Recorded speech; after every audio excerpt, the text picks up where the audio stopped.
ഇതിഹാസങ്ങൾ ജനിക്കും മുൻപേ ഈശ്വരൻ ജനിക്കും മുൻപേ പ്രകൃതിയും കാലവും ഒരുമിച്ചു പാടി പ്രേമം ദിവ്യമൊരനുഭൂതി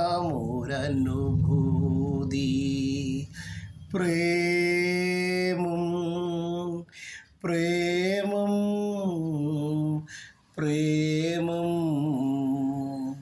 ഇതിഹാസങ്ങൾ ജനിക്കും മുൻപേ ഈശ്വരൻ ജനിക്കും മുൻപേ പ്രകൃതിയും കാലവും ഒരുമിച്ചു പാടി പ്രേമം ദിവ്യമൊരനുഭൂതി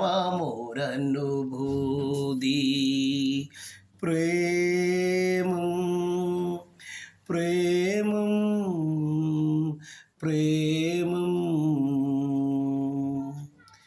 ഈ മലയാള സിനിമ ഗാനം ആലപിച്ച ശ്രീകാന്ത് എന്ന അതുല്യ പ്രതിഭയായ ഗായകനെയും മലയാളം വേണ്ടത്ര പരിഗണിച്ചില്ല. ഇപ്പോഴും ഈ സിനിമാ ഗാനം യേശുദാസ് പാടിയതാണെന്ന് പലരും വിശ്വസിക്കുകയും പ്രചരിപ്പിക്കുകയും ചെയ്യുന്നു. പക്ഷേ ഈ ഗാനം ആലപിച്ചത് ശ്രീകാന്ത് എന്ന് പറയുന്ന ഗായകനാണ്. എത്രയോ അതുല്യ പ്രതിഭകളുടെ അവസരങ്ങൾ മലയാളം വേണ്ടത്ര പരിഗണിച്ചിട്ടില്ല. അവർക്ക് വേണ്ടത്ര അവസരം നൽകിയിട്ടില്ല. ഇപ്പോഴും നമ്മുടെ സമൂഹത്തിന് മുമ്പിൽ നിലനിൽക്കുന്ന പലതരത്തിലുള്ള അനാചാരങ്ങൾ, പലതരത്തിലുള്ള അയിത്തങ്ങൾ, കേരളം വളരെ സാംസ്കാരികപരമായി പുരോഗതിയിലേക്ക് എത്തിയെന്ന് പറയുമ്പോഴും ജാതിയുടെ പേരിൽ, മതത്തിൻ്റെ പേരിൽ, വർണ്ണത്തിൻ്റെ പേരിൽ, വർഗത്തിൻ്റെ പേരിൽ പലയിടത്തും അടിച്ചമർത്തലുകൾ തുടരുന്നു എന്നുള്ളതിൻ്റെ ദൃഷ്ടാന്തമായി ഈ ഗായകനെയും മലയാളം വേണ്ടത്ര പരിഗണിക്കാതെ പോയി എന്ന് വിലയിരുത്തുന്നവരുണ്ട്. ഇതുപോലെ തന്നെ കേരളം പരിഗണിക്കാതെ പോയ സ്വരമാധുര്യത്തിൻ്റെ ഉടമകളായ പലരുമുണ്ട്.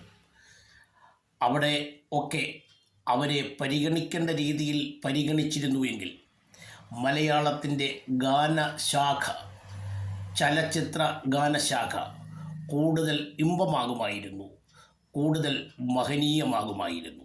എന്തായാലും അതുണ്ടായില്ല. വരും കാലങ്ങളിലെങ്കിലും നമുക്കത് ഉണ്ടാകുമെന്ന് പ്രതീക്ഷിക്കാം. ഇതിഹാസങ്ങൾ ജനിക്കും മുൻപേ ഈശ്വരൻ ജനിക്കും മുൻപേ പ്രകൃതിയും കാലവും ഒരുമിച്ചു പാടി പ്രേമം ദിവ്യമൊരനുഭൂതി